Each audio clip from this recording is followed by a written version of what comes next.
सभी लोग हाथ जोड़ लीजिए, मंगलाचरण करेंगे। नमो अरिहंताणं, नमो सिद्धाणं, नमो आयर्याणं, नमो उवझायाणं, नमो लोये सवेसाहूणं। मंगलं भगवान् वीरो, मंगलं गौतमो गणी, मंगलं कुन्दकुन्दाद्यो, जैनधर्मोऽस्तु मंगलम्। सर्वमङ्गलमाङ्गल्यं सर्वकल्याणकारकं, प्रधानं सर्वधर्माणां, जैनं जयतु शासनं, जैनं जयतु शासनं। ग्रंथ का मंगलाचरण। जीवमजीवम दवं, जीर्णवरवसहेण जेनने देठं, देविन्दविन्दवन्दं, वन्दे तं सर्वदा शिरसा। नेमिचंद्र सिद्धांति देव द्वारा विरचित द्रव्य संग्रह, वृहद द्रव्य संग्रह एवं लघु द्रव्य संग्रह के नाम से विख्यात 58 गाथाओं का ये लघु ग्रंथ, जिसमें 6 द्रव्य, 7 तत्व, 9 पदार्थ, रत्नात्रय, मोक्ष मार्ग, ध्यान, इन सभी का स्वरूप बराबर बताया गया है। हमारी चर्चा विगत दिनों से ध्यान के ऊपर आधारित है। हमने विगत दिनों में 4 ध्यान के सभी भेदों की, सभी परिभाषाओं को समझने की पूरी बराबर कोशिश की। साथ ही साथ अभी ध्यान का प्रकरण पूर्ण नहीं हुआ है। अभी जितनी गाथाएं आगे आचार्य देव लिखेंगे वो सारी ध्यान के ऊपर ही आधारित हैं। भेद देखने हमने प्रारंभ किए थे, इसलिए हमने सारे भेद एक साथ बराबर देख लिए। अब ज़्यादा विकल्प नहीं होंगे, क्योंकि अब ज़्यादा भेद हम यहाँ पे नहीं देखेंगे। लेकिन जो पहले भेद देखकर आए हैं, हमने बराबर धर्म ध्यान के 4 भेद देखे थे। कौन कौन से 4 भेद देखे थे? उसमें से एक भेद का नाम था पदस्थ ध्यान। क्या नाम था? पदस्थ ध्यान की, अर्थात पदों के माध्यम से ध्यान करना। सबसे पहला पिंडस्थ था, फिर पदस्थ था, फिर रूपस्थ था और चौथा रूपातीत था। इन चारों ध्यानों के अंदर भी विशेष बात यह है कि 3 के अंदर तो किसी न किसी का अवलंबन है, लेकिन रूपातीत ध्यान के अंदर किसी का अवलंबन देखा नहीं जाता। उधर तो रूप के जो अतीत हो गए हैं, ऐसा चिंतन बराबर करना है। अब यहाँ पे जो पदस्थ ध्यान आया था, तो आचार्य देव ने 49वीं गाथा के अंदर एक बहुत सुंदर संकेत दिया था। कहा था परमेष्ठि वाच्ययाणम, शब्द बराबर दिखा आप सभी को इसी गाथा के अंदर। परमेष्ठि वाच्ययाणम अर्थात जो जो परमेष्ठि के वाचक हैं, ऐसे मंत्रों का हमें बराबर ध्यान करना चाहिए। उन्होंने बताया था इसके अंदर पण 30, 35 अक्षर वाले, 16 अक्षर वाले, 16 अक्षर वाले, 6 अक्षर वाले, पे अर्थात 5 अक्षर वाले, चदु माने 4 अक्षर वाले, दुग माने 2 अक्षर वाले और एक माने 1 अक्षर वाले। ऐसे विभिन्न प्रकार से पंच परमेष्टि के जो भी वाचक मंत्र हैं, उनके चिंतन की बात की थी। अर्थात अब यहाँ से इन्हीं परमेष्टियों के जो वाचक हैं, अर्थात अरहंत, सिद्ध, आचार्य, उपाध्याय एवं साधु, इन्हीं का स्वरूप आगामी गाथाओं में अब हमें बराबर देखने को मिलेगा।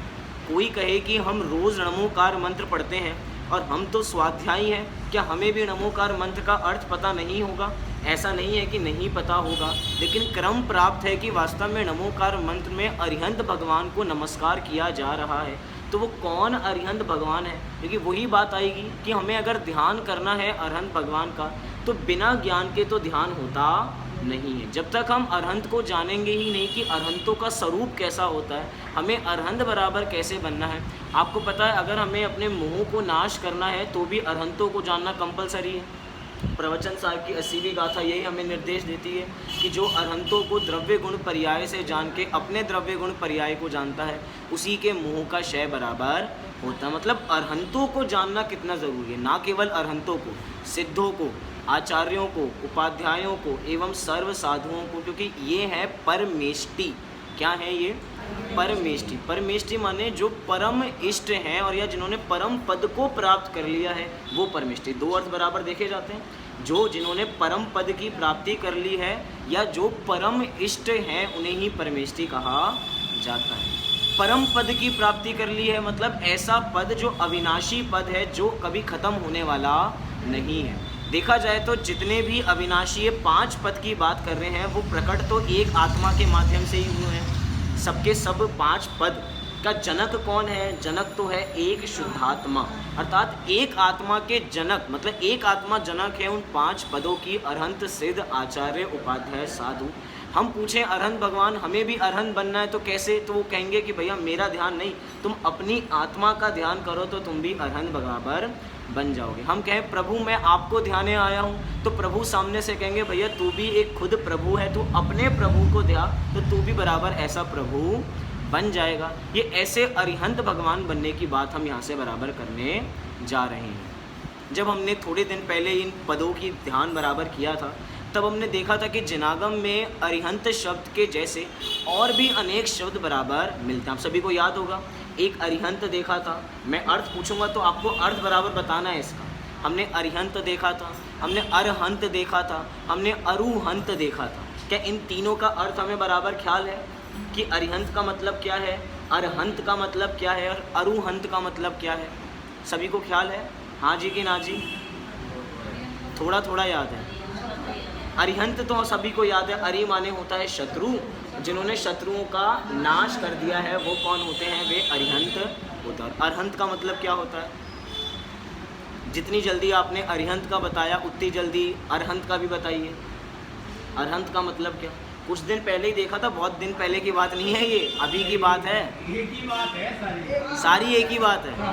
हाँ सब एक ही बात है, क्योंकि नहीं पता तो सारी एक ही बात है। नहीं तो 3 नाम बराबर हैं तो अलग अलग किसी कारण से तो बराबर होंगे। बात ये है वाच्य एक ही है, वो तो वही अरिहंत हो गया ना। अरि माने शत्रु, तो शत्रु उनके 4 घाती कर्म बराबर हो गए। बात ये है देखा जाए तो बात तो एक ही की चल रही है। हमने हंसी मजाक के अंदर कोई बात वो अलग है, लक्ष्य तो बराबर एक ही है, वही अरहंत भगवान हमारे जिसमें सारे लक्षण व्याप्त होंगे वो एक ही व्यक्तित्व है हमारे अरिहंत भगवान। लेकिन जब 3 अलग अलग शब्द दिए जाते हैं तो सबका अलग अलग अर्थ बराबर कहीं होता है। अरिहंत का हमें मतलब ख्याल है। अब मैं आखिरी बार बराबर बता रहा हूँ, 10 दिन बाद अगर पूछेंगे तो याद रहेगा सभी को? हाँ जी कि ना जी? पक्का? वो तो 10 दिन बाद पता लगेगा कि याद बराबर रहेगा या नहीं रहेगा। उस दिन भी मैंने यही पूछा था कि 10 दिन बाद याद रहेगा नहीं रहेगा, तब भी कहा था हाँ याद रहेगा। अरहंत का मतलब होता है जो 100 इंद्रों के द्वारा पूजनीय हो। इंद्रियों मतलब इंद्रों द्वारा जो पूजनीय हो, जो सर्व सम्माननीय हो, अर्थात सर्व में तीनों लोकों में जिनकी पूजा बराबर की जाती है उनको अरहंत बराबर कहा जाता है। अब ये बराबर याद रहेगा। अब हमने अरुहंत देखा था। अरुहंत माने क्या है कि जिनका कभी भी जन्म नहीं होगा उन्हें अरुहंत बराबर कहते हैं, कि ये उनका जो जन्म है वो अंतिम था, अब कभी भी जन्म नहीं होगा, इसीलिए अरुहंत इनका नाम बराबर देखा जाता है। क्या जी? अब इनका प्रॉपर वाच्य रूप में अर्थ पढ़ने में नहीं आया कि अरु के मतलब बराबर क्या है।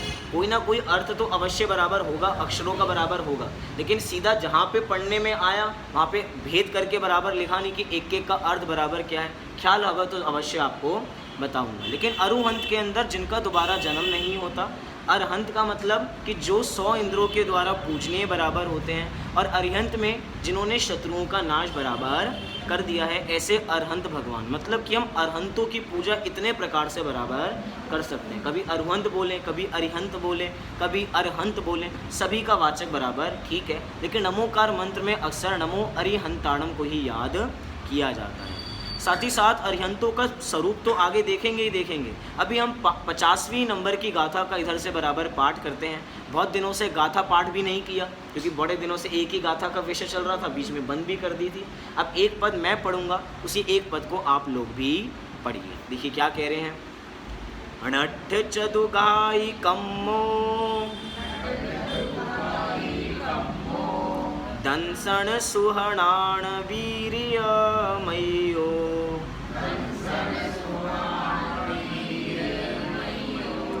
सुहदेहत्तो अप्पा शुद्धो अरिहो विचिन्तियो।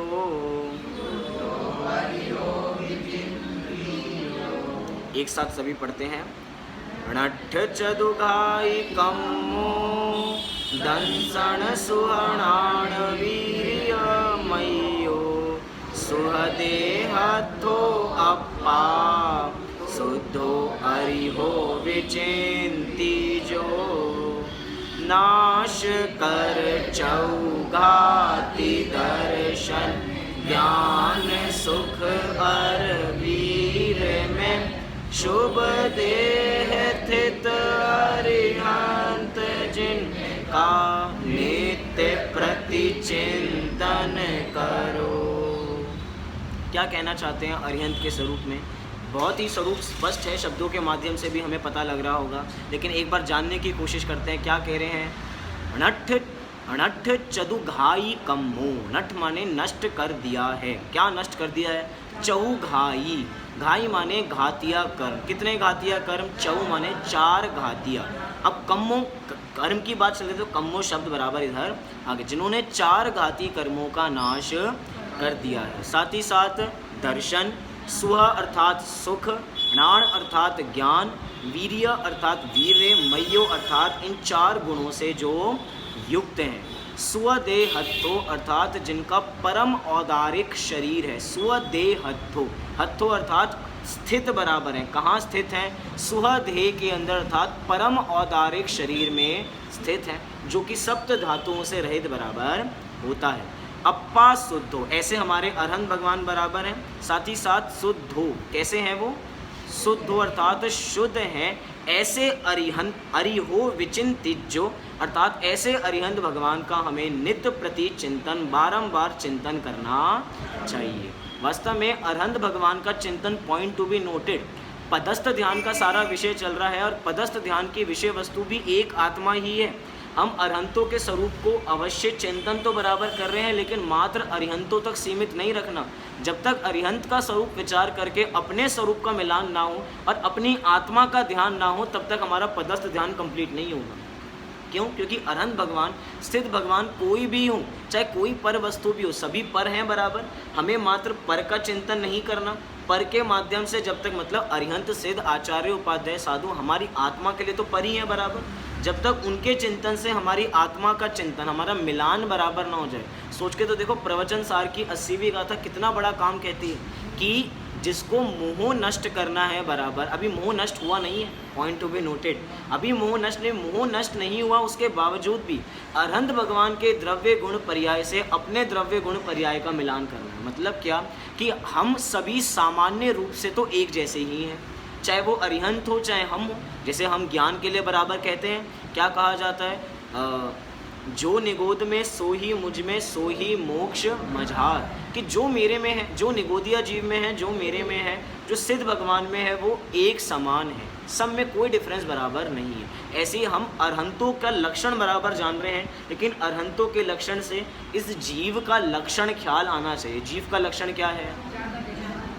जानना देखना। और ये जानना देखना वास्तव में ऐसा लक्षण है कि हर समय ये शक्ति हर समय प्रकट है। अभी ये बातें आपने कही हैं। अच्छा आप बताइए, आप अपने को जानते हैं नहीं जानते हैं? हाँ जी कि ना जी? आप सुनते हैं नहीं सुनते हैं? ये जानते हैं कि मैं सुनता हूँ, ये बात को जानते हैं कि मैं सुनता हूँ। तो सुनता हूँ ये बात जानते हैं ना। कोई कहे कि मैं क्रोध करता हूँ, क्या मैं क्रोध करता हूँ? अच्छा ये बात आप जानते हैं ना कि मैं क्रोध करता हूँ? पकड़ना, मैं ये जानता हूँ कि मैं क्रोध करता हूँ। हर चीज़ के अंदर जानना है। मैं बहुत मायाचारी हूँ, ये बात जानते हैं। वाक्य के अंदर ये व्यक्ति जानता है कि मैं मायाचारी हूँ। मैं बहुत बड़ा तपस्वी हूँ, अब तपस्वी हूँ, ये बात जानते हैं नहीं जानते हैं? जानते हैं। अर्थात ज्ञान सर्वत्र है, और देखा जाए तो ज्ञान ही सर्वत्र पूज्य है।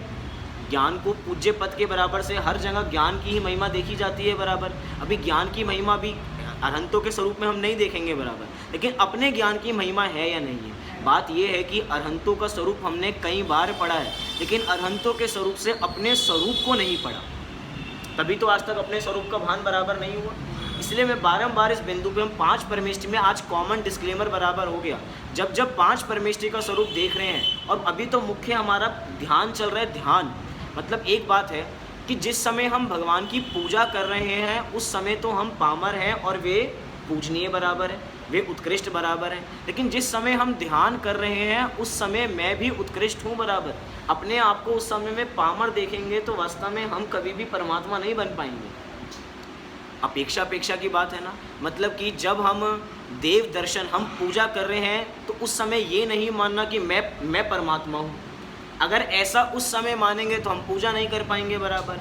और जिस समय अपनी आत्मा का ध्यान कर रहे हैं उस समय परमेष्टि जो अरहंत है वही सबसे बड़े हैं, मैं तो कुछ भी नहीं हूँ, तो कभी अपनी आत्मा का ध्यान नहीं कर पाएंगे। मतलब कौन सी अपेक्षा किस समय बराबर लगानी है हमें देखना पड़ेगा। इस समय बात तो 5 परमेष्टि की चल रही है, लेकिन सारा का सारा टॉपिक किससे जुड़ा हुआ है? ध्यान से जुड़ा हुआ। और ध्यान किसका करना है? अपनी आत्मा का बराबर करना है। इसीलिए वही बात हमने जब धर्म ध्यान का प्रकरण देखा था तब कहा था कि इसके अंदर कोई ना कोई अवलंबन अवश्य रहेंगे। पदस्थ के अंदर अभी हमने पिंडस्थ में देखा था, एक तो पूरी कहानी बराबर बन गई थी, कहानी के माध्यम से हम बराबर पहुँचे थे, उसके सारे हमने भेद किए थे। हमने पदस्थ के अंदर अभी चर्चा बराबर चली रही है। अगला क्या था बराबर? रूपस्थ। रूप के अंदर भी हमने रूप और रूप में भी हमने अरहंतों के रूप का चिंतन बराबर किया था। लेकिन अभी यहाँ पे अरिहंतों के रूप का चिंतन तो है, लेकिन पदों के माध्यम से चल रहा है। किसके माध्यम से चल रहा है? पदों के माध्यम से, क्योंकि पद बराबर लिखे हैं और इन्हीं पदों के माध्यम से हमारा चिंतन चल रहा है। तो जिन्होंने 4 घाती कर्मों का नाश कर दिया है और जैसे जैसे एक एक कर्म का नाश करते जा रहे थे तो एक एक गुण बराबर प्रकट होता जा रहा था। अनंत दर्शन प्रकट हुआ तो कैसे हुआ? दर्शनावर्णी कर्म चला गया। अनंत ज्ञान प्रकट हुआ तो कैसे हुआ? ज्ञानावर्णी कर्म चला गया। ये हमारे अनंत सुख या सम्यक्त प्रकट हुआ तो कैसे प्रकट हुआ? मोहिनी कर्म चला गया। और अगला क्या है बराबर? ये वीर्य, अनंत वीर्य कैसे प्रकट हुआ? अंतराय कर्म चला गया तो वीर्य गुण वो भी अनंत रूप में बराबर प्रकट हो गया। अच्छा आप बताइए कि ये चारों के 4 गुण एक साथ प्रकट होते हैं अरहंतों के? क्या ये चारों के 4 गुण एक साथ प्रकट होते हैं अरहंतों के? अनंत दर्शन, अनंत ज्ञान, अनंत सुख, अनंत वीर्य, क्या एक साथ प्रकट होते हैं? हाँ जी कि ना जी?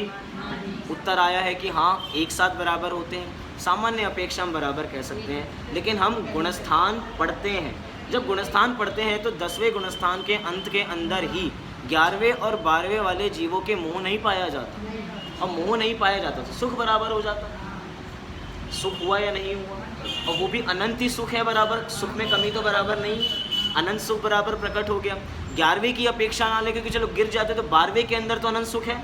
देखा जाए तो 11वें में भी अनंत सुख है, कोई अंतर नहीं है बराबर, क्योंकि 10वें गुणस्थान के अंत में जैसे ही कार्य हुआ तो अब सुख प्रकट हो गया। लेकिन जो 3 है, ज्ञानावर्णी, दर्शनावर्णी और अंतराय, ये तीनों एक साथ बराबर प्रकट होते हैं। इनका भी बहुत पीछे अपना कारण है वास्तव में, कि अगर अनंत दर्शन और अनंत ज्ञान, अनंत है ना वास्तव में, अभी अनंत को जानने की ताकत कौन प्रकट करेगा? वीर्य गुण प्रकट करेगा। अभी वीर्य, कोई कहे कि अभी तो फिर सुख में भी चाहिए, सुख में भी चाहिए, वो बात ठीक है, कुछ समय में प्रकट होने ही वाला है, ऐसा बराबर समझ लेना चाहिए। लेकिन एक पहले प्रकट हो गया और बाकी 3 बाद में प्रकट हो जाते हैं, ऐसा सम विचार बराबर करें। और एक तरीके से मोटा मोटा एक साथ ही प्रकट होते हैं, ऐसा भी बहुत स्थूल कथन बराबर कह सकते हैं। इसीलिए 4 गुण एक साथ बराबर इस जीव को प्रकट होते हैं। साथ ही साथ कहा स्वदेहत्थो अप्पा। क्या कहा? स्वदेहत्थो अप्पा। क्या बात है बराबर? क्षीण मोह। 12वें में तो हो गया ना मोह का क्षय। 12वें क्षीण मोह का मतलब ये नहीं मोह क्षीण है, मोह खत्म हो गया, इसका मतलब ये है 12वें गुणस्थान के अंदर।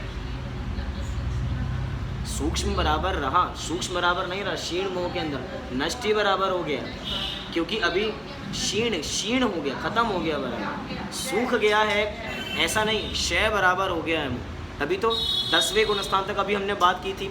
जब हमने धर्म ध्यान की बात की थी तो 10वें गुणस्थान तक भी धर्म ध्यान पाया जा रहा है। उसकी अपेक्षा यही थी कि कषाय यहाँ तक पाई जाती हैं और उससे आगे कषाय नहीं पाई जाती, तभी तो वो सुखी बराबर हो गए हैं, सुखी हो गए हैं, लेकिन अभी सर्वज्ञ नहीं हुए हैं, अर्थात वीतरागी तो हो गए हैं। और वीतरागी किसके आधार पर? क्योंकि मोहिनी कर्म जीत लिया है, ऐसा बराबर है। अभी आगे हम चर्चा बराबर कर रहे हैं। लिखा है स्वदेहत्थो अप्पा। ये कैसा देह बराबर हो गया है? सुहदेह तो अपा कि शुभ देह माने कि अब ऐसा शरीर बराबर हो गया कि वो परम औदारिक शरीर हो गया है। अभी तक जो हमारा शरीर होता है वो औदारिक शरीर है, लेकिन इनका कैसा शरीर है? परम औदारिक शरीर है। अभी हमारे शरीर के अंदर बहुत सारे निगोदिया जीव बराबर होते हैं, कोई 2 इंद्रिय जीव भी बराबर इस शरीर के अंदर पाए जा सकते हैं। मतलब शरीरों का एक शरीर नहीं है, इसमें भी बहुत सारे जीव, निगोदिया तो हर जगह ठसाठस भरे हुए हैं, सब रहते हैं। लेकिन जब वो औदारिक शरीर, परम औदारिक शरीर होता है तो कोई भी जीव उसमें बचता नहीं है। और जो भी हमारे शरीर में सप्त धातुओं से निर्मित हमें शरीर दिखाई देता है, वो सप्त धातुओं भी उससे रहित हो जाती हैं। तो ये परम औदारिक देह के साथ हमें समझने चाहिए। साथ ही साथ कहा कि कैसे हैं हमारे अरहंत भगवान। अगला विशेषण दिया, क्या दिया? शुद्ध हो, अर्थात शुद्ध हैं। शुद्ध क्यों हैं? क्योंकि हमारे अरहंत भगवान कितने दोषों से रहित हैं? 18 दोषों से रहित हैं। मतलब अभी तक ये 18 दोष पाए जा रहे थे। ये दोष किसका प्रतीक थे? वास्तव में ये दोष इसका प्रतीक थे कि अभी भी हमारे अंदर कुछ ना कुछ मलिनता बराबर है, और ये 18 दोष हमारे बराबर पाए जाते हैं। ये 18 दोष कौन कौन से हैं? तो इनका नाम आपको यहाँ पे बराबर दिखा, एक सेकेंड, ये आपको दिखाई देगा बराबर यहाँ पे। शुद्धा, इसको शुरू से पढ़ते हैं बराबर। शुद्धा, तृषा, भय, राग, द्वेष, राग, मोह, चिंता, बुढ़ापा, रोग, मृत्यु, खेद, पसीना, मद, अरति, आश्चर्य, जन्म, निद्रा और शोक। इन 18 दोषों से रहित आप्त देव अथवा अरिहंत कहलाते हैं। अर्थात अरिहंत भगवान का एक दूसरा नाम हमें मिला, आप्त। क्या मिला? आप्त। एक ग्रंथ भी है हमारा, बल्कि 2 ग्रंथ हैं, आप्त परीक्षा और आप्त मीमांसा। अर्थात जो सभी कार्यों में निपुण होते हैं उन्हें आप्त कहा जाता है। जो सभी कार्यों में निपुण है, अब करने लायक कोई काम ही बराबर नहीं बचा, सब उन्होंने काम बराबर कर लिया है। अच्छा, इनमें से कितने रोग हमें पाए जाते हैं? कोई तो कहे कि मैं निरोगी हूँ, मुझे ये रोग नहीं है, सारे पाए जाते हैं। अच्छा, आप लोग बूढ़े तो नहीं दिख रहे मुझे, कोई बूढ़ा है क्या यहाँ पे? अच्छा, मैं बूढ़ा, अच्छा आप लोग हो या नहीं, मैं हूँ या नहीं हैं? अरे भाई, अभी 20 साल, अभी 21 साल का ही हूँ, अभी से बूढ़ा कहोगे क्या? मैं तो पूछ रहा हूँ ना, मैंने कहा थोड़ी है अपने को। आप मोहर लगाओगे तो मान लूँगा बराबर, मैं क्यों कहूँ अपने को? बोलो हूँ या नहीं? नहीं हूँ, बूढ़ा नहीं हूँ, पक्का? मुझे दोष नहीं है, फिर मैं डिक्लेयर कर दूँ? क्यों नहीं है ना फिर? अच्छा, अभी मुझे मृत्यु नहीं है इस समय में। अच्छा, आप लोगों की मृत्यु है इस समय में, रोग है ये मृत्यु, रोग देखा जरा, 18 दोष हैं ये, दोष को रोग के रूप में बराबर है। अरे होगी की बात नहीं चल रही, अभी होगी की बात नहीं है, मृत्यु है या नहीं है, अभी है या नहीं है बराबर। कहाँ है? सभी तो बोलते हुए दिखाई दे रहे हैं, पल पल भाव मरण हो रहा है, मरता हुआ तो कोई दिखाई नहीं दे रहा है। सत्ता में पड़ा हुआ है, देखो ये कह रहे हैं सत्ता में पड़ा हुआ है, मर नहीं रहे हैं। अंतर है देखो दोनों में। एक नया पॉइंट है कि देखो कुछ कर्म होते हैं जो सत्ता में पड़े हैं, उनका उदय नहीं है। अब ये मृत्यु सत्ता में तो पड़ी है लेकिन अभी उदय में नहीं है। अच्छा, एक पॉइंट ये हो, इधर से पॉइंट आ रहा है कि भैया हर समय मर रहे हैं, तो सत्ता वाला पॉइंट माने या हर समय मर रहे हैं ये माने, तो सत्ता वाला कैंसिल कर दें। अच्छा, दोनों की मान लें। अच्छा, दोनों की मान लें भैया, इधर वाला पक्ष भी ठीक है और इधर वाला भी पक्ष है, ठीक है। बात ये है, ये कुछ रोगों का नाम हमने लिया, ये सारे के सारे रोग इस जीव को बराबर हर समय पाए जाते हैं। ये शुद्धा, तृषा, भय, द्वेष, राग, ये सबसे बड़ा जो शुद्धा रोग है ना, कभी कभार हम अभी रथकंठ शावकाचार आप देखेंगे तो सदा सूरदास ने टीका लिखी, एक पूरा प्रकरण लिखा कवलाहार का, एक पूरा प्रकरण लिखा कि केवली भगवान के आहार होता है या नहीं होता है। विचार करना, कहते हैं कि भैया अभी भी उनका हमारे जैसा औदारिक शरीर, मतलब उनका परम औदारिक है लेकिन औदारिक तो है, तो जैसे हमें लगता है तो उनको भी ऐसे शुद्धा बराबर लगते, तो वही तो कवला, तभी तो आहार बराबर करते हैं। अब विचार करना, अगर करते हैं तो दोष सहित होंगे या नहीं होंगे, और हम कह रहे हैं कि दोष से बिल्कुल रहित हैं। मतलब ये कुछ ऐसी मान्यताएँ हैं, और कोई कहना सब एक हो जाए, क्योंकि श्वेतांबर मत कुछ मानता है, दिगंबर मत कुछ मानता है, ये बात ये नहीं है। बात को चलानी है तो कुछ ना कुछ बात बराबर खोटा सिक्का चलाना पड़ता है। अब ऐसे सिक्के बहुत चले हुए हैं मार्केट के अंदर, लेकिन सब कुछ रोग है। अच्छा, हमें भूख लगती है तो वो रोग है या नहीं है? रोग है, रोग का प्रतीक है। और हम उनको अरहंत कह रहे हैं जिन्होंने 4 घाती कर्मों का नाश कर दिया है। अब उनको किस प्रकार का रोग होगा? वास्तव में किस प्रकार की ऐसी वेदना बराबर होती होगी? कोई वेदना नहीं है। अब वो 4 जो अघाती कर्म भी बचे हैं ना, उनमें से जितनी भी असाता वेदनी है उसका भी उदय नहीं है। अब जितनी भी असाता वेदनी है उसका उदय है। अगर भूख बराबर लग रही है तो क्यों लग रही है? असाता वेदनी का उदय मतलब कुछ चाहिए बराबर ही असाता है, लेकिन दुखी नहीं है ना वास्तव में सारे के सारे। और सबसे बड़ी बात की यहाँ पे जन्म और मरण। जन्म को तो चलो कोई माने या ना माने, लेकिन मृत्यु को सबसे बड़ा रोग माना जाता है कि मृत्यु हमारी नहीं होनी चाहिए। लोग बहुत उपाय कर रहे हैं अपनी मृत्यु को बचाने के लिए। लोग विदेश जाके इसलिए रहते हैं कि भैया भारत में रहेंगे तो हमारी 20 साल उम्र कम हो जाएगी। और ऐसे पूरे सर्वे आते हैं कि दिल्ली के अंदर जितने लोग रहते हैं इतने पॉल्यूशन की वजह से उनकी 7 साल आयु कम है बाकी लोगों के मुकाबले। चले फिर दिल्ली से दूर चलें, अब हमारे 7 साल बढ़ जाएंगे हमारे हैं। अरे तब भी 7 साल तो बढ़ जाएगी हमारी। हिमालय नहीं चढ़े ना चढ़े, लेकिन 7 साल तो बढ़ जाएं हैं। 7 साल नहीं बढ़ानी आपको आयु, मरण कहीं नहीं रुकेगा, बढ़ ही नहीं सकती बराबर। उन लोगों की बढ़ रही है। चलो बहुत सारे उत्तर बराबर आ रहे हैं। बात ये है कि ये 18 दोष हैं और ये दोष बराबर सभी के पाए जाते हैं। मैंने बुढ़ापे की बात की थी, तो जैसे जैसे हम कहते हैं ना वो जन्म दिवस नहीं, वो व्यर्थ दिवस है। धीरे धीरे हमारे आयु घट रही है तो वो बुढ़ापा धीरे धीरे नज़दीक ही तो आ रहा है। और यही तो हर समय डर है कि ऐसा ना हो जाए, ऐसा ना हो जाए, मैं बूढ़ा ना हो जाऊँ, मैं बूढ़ा ना हो जाऊँ। एक एज होती है ना, सभी की एज फैक्टर, मतलब एक कहा जाता है सबको एक एज बहुत पसंद होती है। जैसे कि अगर 11 साल से लेके 20 साल तक देखी जाए तो सब चाहते कि मैं 16 साल में कम से कम 8-10 साल तो रहूँ। मैं कितने साल का हूँ? अभी 25 साल का हो गया, लेकिन तब भी अभी भी कितने साल का हूँ? 16 साल का हूँ। अब एक 16 आती है, एक 18 आती है जब अडल्ट हो जाते हैं, एक 21 आती है और एक आती है 29। ये 29 साल 10 साल तक चलते, क्योंकि अगला सीधा 30 आ जाएगा, संख्या सीधा 30 पे आगे बढ़ जाएगी। चाहते ही नहीं ना बढ़े।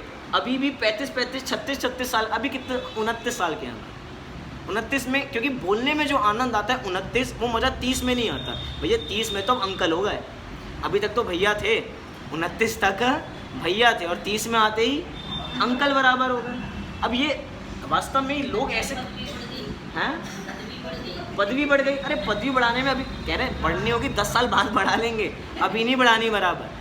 ये कुछ एज बराबर होती है कि भैया ये एज कम से कम 10 साल तो रुकनी बराबर चाहिए। कह रहे हैं भैया हर समय बराबर मरते रहोगे, हर समय। ऐसा मैं एक प्रसंग बराबर सुनाता हूँ। हमारी बस तिकोना पार्क आया करती थी, तो रोज तिकोना पार्क से वापसी आया करते थे पैदल। तो पैदल आते थोड़ा कुत्तों से डर बराबर लग रहा था, रास्ते में आ रहे थे तो एक बराबर कुत्ता पीछे पड़ गया। तो एक आंटी का नवीन शादरा में गेट खुला हुआ था, तो मैंने कहा कि आंटी बचाओ, आंटी बचाओ। उन्होंने बचाया नहीं, सच कह रहा हूँ, वास्तव में उन्होंने बचाया नहीं। वो भौंकता जा रहा है बेचारा, मैं कांपता जा रहा हूँ, बेचारा स्कूल बैग लेके कांपता जा रहा हूँ। वो कह रहे हैं आंटी नहीं, पहले दीदी बोलो। ये वास्तविक घटना है, वास्तविक घटना। दीदी बोलो तब बचाऊंगी, हैं? अरे लग थोड़ी नहीं है तो आंटी बराबर। अब कोई दीदी समझना है तो क्या करें बराबर। बात ये है कि ये सारे रोग हैं, लेकिन बात ये है व्यक्ति को रोग होता है लेकिन उस रोग को एक्सेप्ट नहीं करता। हम सब धीरे धीरे बूढ़े होते जा रहे हैं, सबकी आयु धीरे धीरे बढ़ती जा रही है, लेकिन बुढ़ापे को कौन एक्सेप्ट कर पा रहा है? अभी भी सबको पता है कि जैसे जैसे एज बढ़ेगी, जिस स्टैमिना से आज काम किया जा रहा है वैसा काम नहीं किया जाएगा। लेकिन उसके बावजूद भी काम करने की मन में इतनी ताकत रखते हैं, मैं काम करूं, मैं काम करूं। अरे एक्सेप्ट करो ना उस एज फैक्टर को। हम एज फैक्टर को एक्सेप्ट नहीं कर पाते, इसलिए सारी चीज़ें चलती हैं। ये जितनी भी कॉस्मेटिक्स की दुकानें चलती हैं, कैसे चलती हैं? ये जितनी प्लास्टिक सर्जरी चलती हैं कि भैया हमारी ये झुर्रियाँ चली जाएंगी, रिंकल्स, ये क्या है वास्तव में? इसलिए बनी है कि लोग अपनी एज छुपाना चाहते हैं, कि कम दिखना चाहते हैं। लेकिन भैया ये रोग है, ये रोग छुपाने पे बचते नहीं हैं। कितना भी हो तो रोग तो बराबर प्रकट होगा ही होगा। ये सारे के सारे रोग हमें बराबर समझने चाहिए। इन्हीं रोगों की बात बराबर आगे करें, थोड़ा और विषय वस्तु को आगे बढ़ाते हैं। सारे विशेषण हमारे बराबर पूर्ण हुए यहाँ पे? कोई बचा क्या विशेषण? एक सेकेंड। सारे के सारे विशेषण हमने इधर अरहंत भगवान के बराबर पूर्ण कर लिए। लेकिन अभी मोक्षमार्ग प्रकाशक में अरहंतों का स्वरूप का स्टाइल थोड़ा और अलग तरीके से बताया कि वास्तव में हमारे अरहंत भगवान कैसे बराबर होते हैं। एक बार इसका अर्थ बराबर छंद दोबारा पढ़ लेते हैं, तो एक बार इसकी चर्चा पूर्ण करके मोक्षमार्ग प्रकाशक में पंडित टोडरमल जी ने अरहंतों का क्या स्वरूप लिखा है उसकी थोड़ी चर्चा करेंगे। देखो क्या लिखा, नाश कर चौघाते दर्शन ज्ञान सुख अर वीर में, शुभ देह स्थित अरिहंत जिनका नित्य प्रति चिंतन करो। तो ऐसे अरहंतों का चिंतन करके हमें अपनी आत्मा का चिंतन बराबर करना चाहिए। मोक्षमार्ग प्रकाशक के 9 अध्यायों के अंदर से जो पूरा ग्रंथ अपूर्व ग्रंथ है, लेकिन अपूर्ण ग्रंथ है, अपूर्ण होते हुए भी अपूर्व है। उसी के पहले अधिकार में पंच परमेष्ठियों का स्वरूप लिखा और सबके बहुत बड़ी बड़ी विशेषता बराबर लिखी। हमने थोड़ी दिन पहले भी चर्चा की थी कि जब अरहंतों के स्वरूप की पंडित जी ने चर्चा की तो शब्द लिखा विचार करते हैं, सिद्धों का स्वरूप लिखा तो उनके स्वरूप को ध्याते हैं, और आचार्य उपाध्याय साधु का लिखा तो उनके स्वरूप का अवलोकन करते हैं। तीनों के बिंदु में मतलब उनका जितना भी शब्द ज्ञान है वो कितना बढ़िया है कि किसके स्वरूप के अंदर क्या बराबर लिखना है इसका विचार करना चाहिए। इसलिए लिखा कि इसका विचार, आप गाथा विचार करेंगे तो गाथा में भी क्या दिया है, विचिंतिज्जो। विचिंतिज्जो का मतलब क्या है बराबर, विचार चिंतन, और यहाँ भी क्या दिया है, विचार। मतलब कि जितनी की सारी परंपरा है पंडित जी सभी ग्रंथों की परंपरा को ही फॉलो, ये कोई बात अलग से अरहंतों का स्वरूप नहीं निकला है, सभी ग्रंथों में का निचोड़ रूप में हमें इस भाषा के अंदर बराबर मिलता है। ज़्यादा स्वरूप नहीं है लेकिन बहुत गजब का स्वरूप पंडित जी ने लिखा है। सारा स्वरूप पढ़ेंगे लेकिन कुछ ऐसे बिंदु हैं जो पंडित जी की विशेषता नज़र आती है, उस पर थोड़ा गौर करने की कोशिश करेंगे। देखिए क्या लिखा, जो गृहस्थपना त्याग कर मुनि धर्म अंगीकार करके निज स्वभाव साधन द्वारा 4 घाती कर्मों का क्षय करके अनंत चतुष्टय रूप विराजमान हुए, इतनी तक की बात बराबर करते हैं। लिखा कि जो गृहस्थपना त्याग कर, अर्थात गृहस्थपना त्याग कर, हम बात करते हैं कि घर छोड़ते तो बहुत लोग हैं लेकिन गृहस्थपना कौन छोड़ता है वास्तव में इसकी बात है। एक दुकानदार जब दुकान पे जाता है तो वो भी घर को छोड़ कर जाता है, लेकिन उसके बावजूद भी हर समय दिमाग में क्या चलता रहता है, दुकान दुकान दुकान चलती बराबर, घर बराबर गृहस्थी बराबर चलती रहती है। एक बच्चा स्कूल बराबर जाता है तो उसने घर छोड़ दिया ना, स्कूल जब गया वो तो घर छोड़ दिया, घर छोड़ा नहीं है, उसको पता है कि 4-5 घंटे बाद मम्मी आएंगी और मुझे स्कूल से ले जाएंगी, वही मेरा असली घर है। लेकिन यहाँ कह रहे हैं कि जो गृहस्थपना, पना माने उसमें अपनापन बराबर मानना कि क्या मेरा है क्या मेरा नहीं है। यहाँ पे गृहस्थ ही अपना नहीं है, अर्थात गृहस्थी ही अपनी नहीं है। जिस गृहस्थी को हम बसाने की कोशिश कर रहे हैं, जिसको हम बढ़ाने की कोशिश कर रहे हैं, पंडित जी कह रहे हैं कि अगर हमें वास्तव में सच्चे हृदय से अरहंत बनना है तो क्या छोड़ना पड़ेगा, गृहस्थपना छोड़ना पड़ेगा। बहुत चर्चा उदाहरण बराबर किए जा सकते हैं लेकिन अभी इस पर ज़्यादा जोर ना देके आगे बढ़ते हैं। बात की कि एक को त्यागना है और एक को ग्रहण करना है। कोई कहे छुड़वाए रहे हो, कुछ दिला तो नहीं रहे हो, अरे दिला रहे हैं, गृहस्थ अवस्था छुड़वा रहे हैं तो मुनि अवस्था दिलवा रहे हैं, तो कोई घाटा तो नहीं हुआ ना। 100%, अच्छा 100% गया तो 100% आ गया, अरे वो 100% था ही नहीं, वो गृहस्थी वो तो कुछ भी नहीं था, उसको त्याग के हमने मुनि धर्म अंगीकार कर लिया और अरहंतों के स्वभाव का साधन करके हमने प्राप्त किया होगा। निज स्वभाव साधन, अर्थात ये अरहंतों के स्वरूप में भी उन अरहंत कैसे बने हैं, इंटरव्यू लीजिए एक बार। कभी हमारे स्वप्न में अरहंत भगवान आए क्या? आपके स्वप्न में अरहंत भगवान आए क्या? अरहंत भगवान स्वप्न में रोज आए? रोज नहीं आए। अच्छा आज लाने की कोशिश करना, कैसे लाएं? स्वप्न हमारे हाथ में तो है नहीं, अरे हैं हमारे हाथ में। हम जिसका 24 घंटे विचार करते हैं वही विचारधारा हमारी स्वप्न में भी चलती है। हम विषयों का चिंतन करते हैं तो स्वप्न में भी वही आता है। तो एक बार अरहंत भगवान से इंटरव्यू लीजिए कि आज अरहंत भगवान का इंटरव्यू, हे अरहंत भगवान कि आपने अरहंत अवस्था कैसे प्राप्त की है, मुझे इसका उपाय बताइए। वो कहेंगे कि भैया मैंने अपने स्वभाव के आधार से प्राप्त की, तो मैं कैसे प्राप्त करूँ? मैं आपको दिखाऊँ क्या?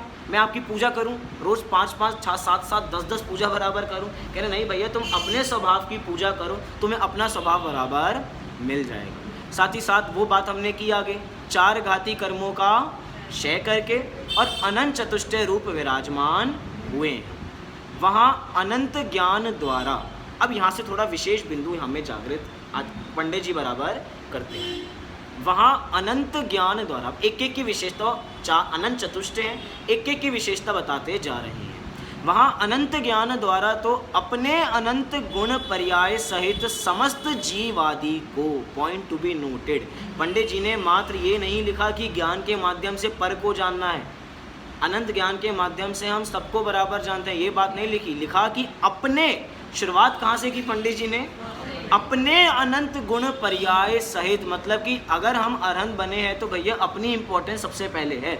अगर हम अपने आप को ही नहीं ध्याएंगे तो पर को ध्याने से वास्तव में क्या मतलब है। पर तो झलक रहा है बराबर, लेकिन सबसे पहले हमें अपने आप को झलकाना है अपने स्वरूप के अंदर। इसीलिए अभी हम शाम को शक्तियों की चर्चा बराबर कर रहे हैं ना। आज शाम को चर्चा आएगी प्रकाशत्व शक्ति की। शक्ति क्या है? प्रकाशत्व शक्ति। एक जगह शक्ति है सर्वदर्शित्व शक्ति और एक जगह है सर्वज्ञत्व शक्ति, फिर आएगी स्वच्छत्व शक्ति। आज 4 शक्तियों की चर्चा भी शाम को बराबर करेंगे। इसके अंदर प्रश्न बराबर उठाया कि प्रकाशत्व शक्ति में लिखा कि ये जीव अपने आप को प्रकाशित करता है, तो लिखा क्या सर्वज्ञत्व शक्ति के अंदर अपने आप को प्रकाशित नहीं कर रहा था? क्योंकि सर्वज्ञ में तो सब बराबर आ गए, कह रहे सब तो आ गए, लेकिन प्रकाशत्व शक्ति के अंदर स्वसंवेदन होता है। विशेषण दिया आचार्य अमृत चंद्र देव ने उसका लक्षण बनाते हुए, क्या कि प्रकाशत्व शक्ति के अंदर स्वसंवेदन होता है, लेकिन सर्वज्ञत्व शक्ति के अंदर स्वसंवेदन नहीं होता।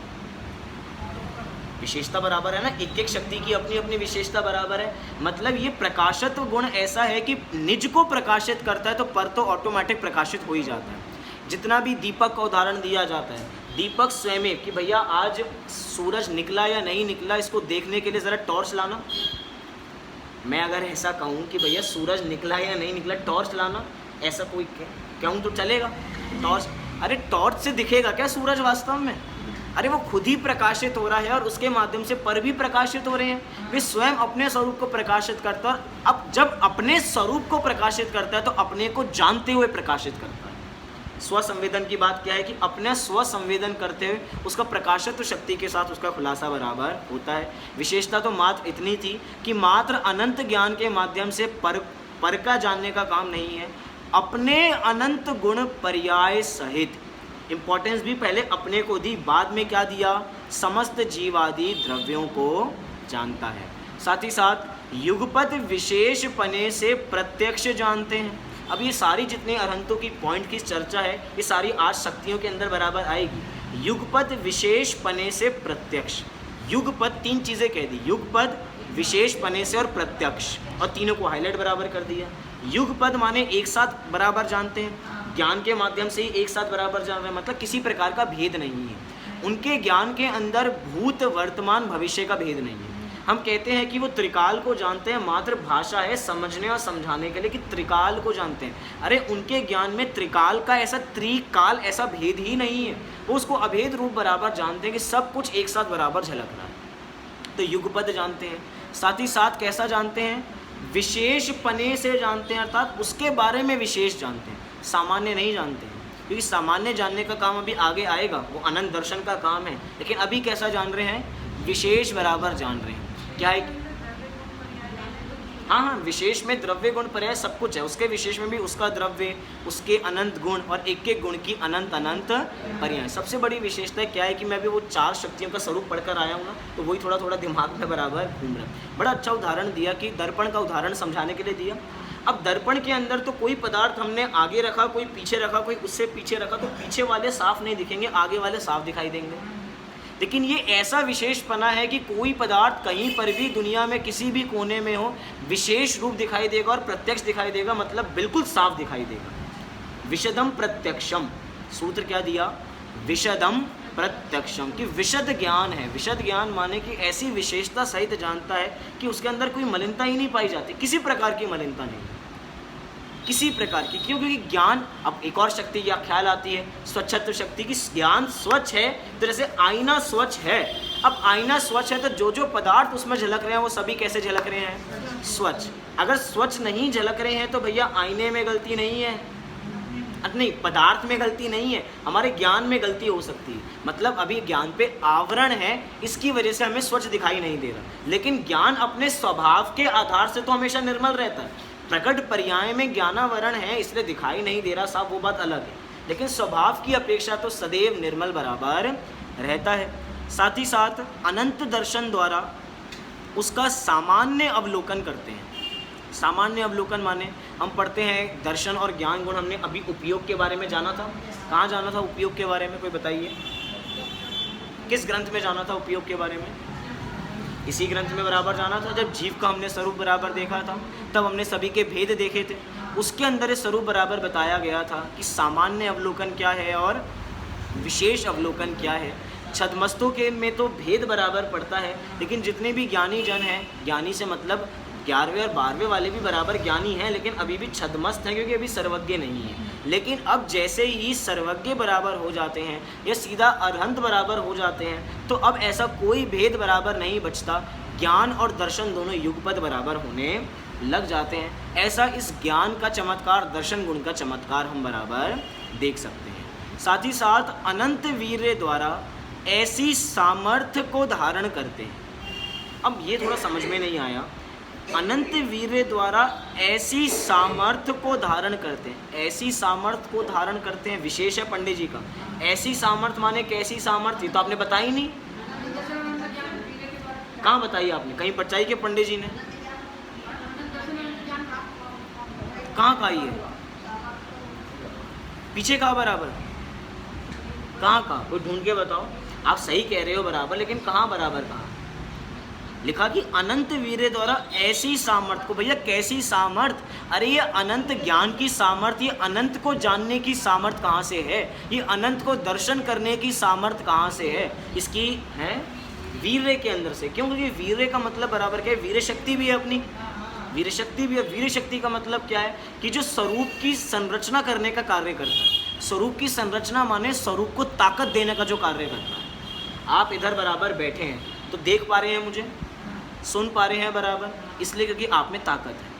ज्ञान में भी ताकत लग रही है और सुनने में भी ताकत लग रही है। अब सर्वार्थ सिद्धि ग्रंथ में जाएंगे। सर्वार्थ सिद्धि ग्रंथ में आचार्य पूज्य पाद ने जिस का भी लक्षण बराबर बनाया तो उन्होंने हर जगह लक्षण बनाया कि मति ज्ञानावरण के क्षयोपशम से एवं वीर्यांतराय कर्म के क्षयोपशम से। हर जगह अभी बात किसी की चल रही है, लेकिन मति ज्ञानावरण के क्षयोपशम से एवं वीर्यांतराय, क्योंकि अगर मति ज्ञान हो रहा है तो उसको शक्ति कौन प्रदान कर रहा है? अगर वीर्यांतराय कर्म का क्षयोपशम नहीं होता तो मति ज्ञान अपना काम नहीं कर पाता। आज हम जान नहीं पाते। मतलब ऐसी सामर्थ्य, सारे गुण की सामर्थ्य को प्रदान करने का कोई कार्य कर रहा है तो वो कौन सा गुण है? वो कौन सा गुण है? हमारा वीर्य गुण है। और यही वीर्य गुण हर में पाया जाता है। तभी हम कहते हैं कि भैया एक गुण का रूप दूसरे गुण में पाया जाता है। कौन सी शक्ति कहती है ये? कौन सी शक्ति कहती है? विभुत्व नाम की शक्ति कहती है कि सर्व भावों के अंदर एक व्याप्त है बराबर। सर्व भावों के अंदर एक भाव, सर्व भावों के अंदर एक भाव, मतलब कि हमारे सभी गुणों के अंदर प्रदेश भेद तो है लेकिन भाव भेद, प्रदेश भेद नहीं है, लेकिन भाव भेद अवश्य है। हमारे यहाँ आत्मा में कितने गुण हैं? अनंत। अनंत और आत्मा के प्रदेश कितने हैं? अनंत है, असंख्यात है। आत्मा के प्रदेश कितने? असंख्यात। अगर एक एक प्रदेश पे एक एक आत्मा के गुण को बिठाएंगे तो काम तो चलेगा नहीं, तो फिर असंख्यात ही गुण बराबर होगा। लेकिन गुण कितने हैं? गुण अनंत हैं। इसीलिए सभी के सभी गुणों में किसी प्रकार का प्रदेश भेद नहीं है, लेकिन भाव भेद अवश्य है। प्रदेश भेद नहीं है मतलब कि जिस आत्मा के एक प्रदेश के ऊपर हमारा ज्ञान बैठा, अनंत ज्ञान बैठा है, उसी पे अनंत दर्शन बैठा है, उसी पे अनंत सुख बैठा है, उसी पे अनंत वीर्य बैठा है। अर्थात हमारे आत्मा का एक एक प्रदेश इतना शक्तिशाली है, इतना शक्तिशाली है कि हमें अपने स्वरूप की महिमा आनी चाहिए। अरहंत ऐसे बना जाता है। अरहंत बनने का प्रोसीजर बराबर बताते जा रहे हैं। आगे क्या कह रहे हैं? ऐसी सामर्थ्य को धारण करते हैं अनंत वीर्य के द्वारा। आगे लिखा अनंत सुख द्वारा निराकुल परमानंद का अनुभव करते हैं। किसका अनुभव करते हैं? निराकुल परमानंद। अब यहाँ पे भी देखा जाए तो एक शक्ति बराबर आ गई अनंत सुख। अनंत सुख, हमारी सुख शक्ति भी बराबर एक है। और सुख शक्ति का लक्षण ही क्या बनाया? अनाकुलत्व लक्षणा सुख शक्ति। क्या बनाया? अनाकुलत्व लक्षणा सुख शक्ति की। जो अनाकुल लक्षण वाली है उसी का नाम बराबर क्या है? सुख शक्ति की। अनाकुलता बराबर होनी चाहिए, किसी प्रकार की आकुलता नहीं होनी चाहिए। अच्छा, इधर इस समय हम बैठे हैं तो हमें आकुलता है या नहीं है? आकुलता है या नहीं है? किसी के माथे पे कोई 3 लाइनें तो दिखाई दे नहीं रही, सभी इतने निर्भर दिखाई दे रहे हैं। अच्छा, निर्भर है या नहीं है इस समय पे? भार सहित है? अच्छा, आज निश्चय निश्चय निश्चय बोल के नहीं आए थे क्या?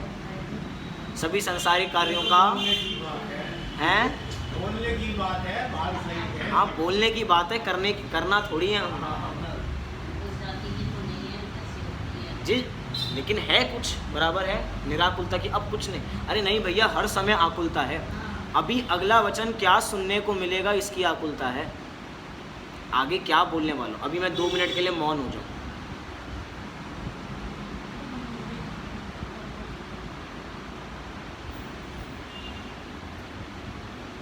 क्या हो गया? कुछ नहीं हुआ। अभी 2 मिनट पूरा रहता ना तो पता लगता फिर क्या हो गया। ये बिना बोले बोल देता मैं कि 2 मिनट का मौन नहीं बोलता, 2 मिनट वैसे ही मौन हो जाता। तो कहते क्या हो गया भाई, गले में कुछ दिक्कत है क्या? बोलो क्या हो गया। बता दिया इसलिए कोई किसी को आकुलता नहीं है बराबर। लेकिन हर समय आकुलता है या नहीं है? ये आकुलता है बराबर, हर समय आकुलता बराबर बने कि अब क्या नया वचन बराबर क्या मिलेगा, अब क्या शक्ति बराबर करने वाले हैं, आगे क्या स्वरूप बराबर लिखा, ये आकुलता है। और हर समय घर जाएंगे तो आकुलता से रहित होके जाएंगे क्या? अरे घर जा रहे हैं यही तो आकुलता का प्रतीक है। घर जा रहे हैं ये, क्योंकि यहाँ पे निराकुलता मिली नहीं। मंदिर जी में भी जिसको निराकुलता नहीं मिली तो उसको कहीं घर में अनाकुलता मतलब मिलने वाली है। जो सर्वश्रेष्ठ स्थान है निराकुलता, अगर इसको वहीं नहीं मिली उसको घर पे कैसे मिलेगी बराबर?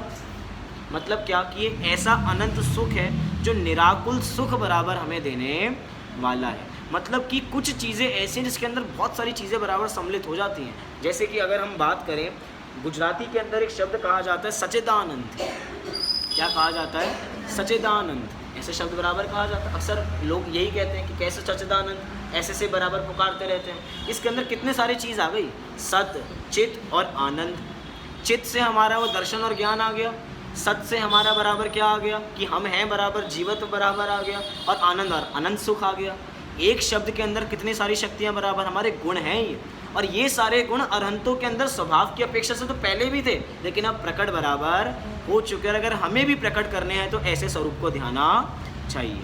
आगे लिखा पुनश्च, जो सर्व था सर्व राग द्वेष आदि विकार भावों से रहित होकर शांत रस रूप परिणमित होते हुए हैं तथा शुद्धा तृषा आदि समस्त दोषों से मुक्त होकर देवादि देव पने को प्राप्त हुए हैं तथा आयुध अंबर आदि व अंग विकार आदि जो काम क्रोध आदि निंद भावों के चिन्ह उनसे रहित, जिनका परम औदारिक शरीर हुआ है तथा जिनके वचनों से लोक में धर्म तीर्थ प्रवर्तता है, तभी उनको तीर्थंकर भी कहा जाता है। जिन भी अरहंतों को, जो भी तीर्थंकर है बराबर, वो तीर्थंकर वास्तव में क्या है? जो तीर्थ वास्तव में जैसे तिरा जाए, और जो तीर्थ मतलब जिससे तिरा जाए वो है अपनी आत्मा, और जो तीर्थ का उपदेश देते हैं वो तीर्थंकर ही तो बराबर होते हैं। कि कैसे तिरा जाए बराबर, तिरने का मार्ग वास्तव में बताया किसने? तो धर्म तीर्थ का प्रवर्तन करते हैं। तीर्थ क्या है वास्तव में? असली तीर्थ धर्म तीर्थ है। अच्छा, ये सिद्ध सम्मेश शिखर जी तीर्थ है या नहीं है? गिरनार जी हमारा तीर्थ है या नहीं है? लेकिन कह रहे हैं भैया वो सारे तीर्थ होंगे कि सबसे बड़ा अगर कोई तीर्थ है तो वो कौन सा है? हमारी आत्मा रूपी धर्म तीर्थ सबसे बड़ा है, जिसका प्रवर्तन अरहंतों की वाणी के अंदर बराबर आता है। अपनी आत्मा ही तीर्थ है, अर्थात हमें बाहर में यात्रा करने की आवश्यकता नहीं है। हम अपनी आत्मा की यात्रा कर लें तो भैया हमने हर मंदिरों के दर्शन बराबर कर लिए। हमने जब योगसार ग्रंथ देखा था तो एक श्लोक था ना बराबर कि तन मंदिर में क्या, कि तन मंदिर में नहीं रहते हैं, कहाँ रहते हैं? तन मंदिर के अंदर बराबर विराजमान होते हैं। लेकिन जो मूर्ख लोग होते हैं वो कहाँ खोजते हैं? वो जिन मंदिर के अंदर की सिद्ध भोजन खोजते, ऐसी गाथा बराबर है ना, हमने बराबर देखी थी एकदम। अब याद है किसी को पूरी? श्लोक क्या है बराबर, छंद क्या है? तीर्थ संबंधित बराबर बहुत सुंदर श्लोक है बराबर। सिद्ध भोजन खोजते, हंसी आती है कि मानो सिद्ध भोजन खोजते। ठीक है, जब भी याद बराबर आएगी, एक पंक्ति तो ख्याल आई गई, अब दूसरी पंक्ति भी बराबर ख्याल आएगी। लेकिन क्या लिखा? धर्म तीर्थ प्रवर्तता है जिसके द्वारा जीवों का कल्याण होता है तथा जिनके लौकिक जीवों को प्रभुत्व मानने के कारण रूप पॉइंट देखना क्या लिखा, जिनके लौकिक जीवों को प्रभुत्व मानने के कारण रूप अनेक अतिशय और नाना प्रकार के वैभव का संयुक्त पना पाया जाता है। इसके अंदर पंडित जी ने ज़्यादा कलम अपनी खर्च नहीं की। कलम खर्च क्यों नहीं? क्योंकि उन्होंने समोशरण आदि विभूति का वर्णन नहीं किया। 64 चवर डुलते हैं इसका वर्णन बराबर नहीं किया। 8 प्रातिहार्यों का इधर वर्णन बराबर नहीं किया। क्यों? सीधा लिख दिया, जिनके लौकिक जीवों को प्रभुत्व मानने के कारण। मतलब क्या कि लौकिक जन तो भैया इन्हीं लोगों से इनका प्रभुत्व मानते हैं कि ये कितने बड़े हैं वास्तव में।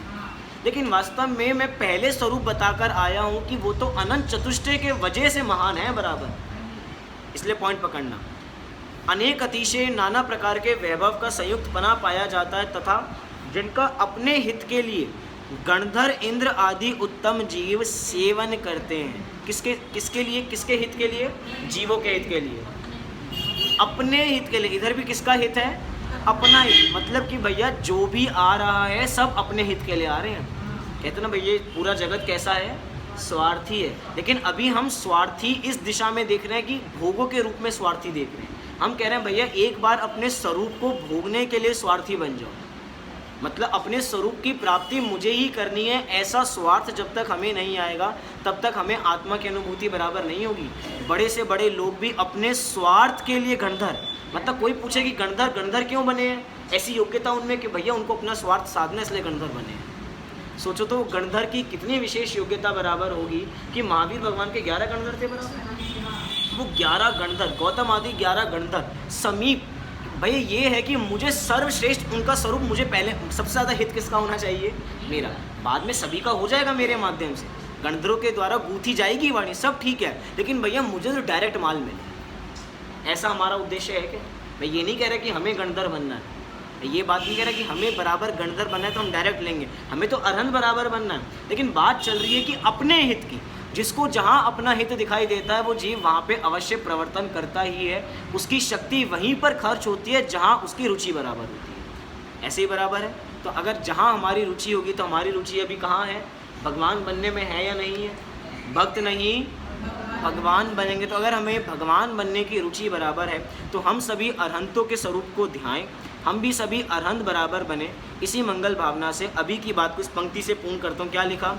ऐसे सर्व प्रकार से पूजने योग्य श्री अरहंत देव हैं, उन्हें हमारा नमस्कार हो, नमस्कार हो, नमस्कार हो। बिंदु दिया, पॉइंट। मैं विश्लेषण नहीं करा, खुद विचार करना। सर्व प्रकार से पूजने योग्य, क्या लिखा? सर्व प्रकार। अब जितने प्रकार हो सकते हैं सभी प्रकारों से, कोई भी जन हो, सबके लिए महावीर भगवान मतलब अरहंत भगवान कैसे हैं? पूजनीय बराबर है। ये नहीं कि ये तुम्हारे हैं ये हमारे नहीं इसलिए हम नहीं पूजेंगे। भैया महावीर सबके हैं, महावीर सब, क्योंकि जिन्होंने जन कल्याण का उपदेश दिया है तो जन कल्याण सभी बराबर चाहते हैं। जन कल्याण में अपना कल्याण वास्तव में है, तो अपना कल्याण जिसकी वाणी में आता है वो हर तरीके से वंदनीय है। ऐसे अरहंत भगवान को नमस्कार करके हम सब अपनी आत्मा को नमस्कार करें। इसी मंगल भावना से अभी की बात को पूर्ण करते हैं। शुद्ध स्व